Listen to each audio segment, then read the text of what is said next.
Hello అండి. ఈరోజు సొరకాయ పెసరపప్పు చారు కూరండి. చాలా బావుంటది ఇలా చేస్తే. దీనికోసం దోరగా వేగిన పెసరపప్పు తీసుకొని కుక్కర్‌లో వేసేసుకొని, కొంచెం వాటర్ పోసుకొని పెద్ద పెద్దగా సొరకాయ ముక్కలు ఇలా కట్ చేసుకుంటున్నాను.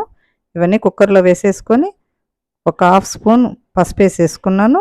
ఒక 4 పచ్చిమిర్చి కట్ చేసుకొనేసుకొని, పెద్ద ఉల్లిపాయ కట్ చేసి వేసుకోవాలి.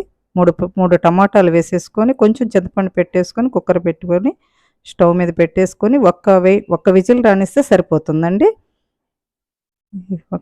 వచ్చేసిన తర్వాత దించుకొని దీన్ని చక్కగా ఉప్పేసేసుకొని మెదిపేసుకోవాలండి. లైట్‌గా మెదుపుకోవాలి.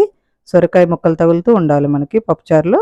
అంతే ఇలా వేసుకొని తగినంత వాటర్ పోసేసుకొని నేతితో కమ్మని పోపు పెట్టుకుందాం. ఇప్పుడు పాన్ పెట్టేసుకొని నెయ్యి వేసుకొని పోపు దినుసులన్నీ వేసేసుకుంటున్నాను.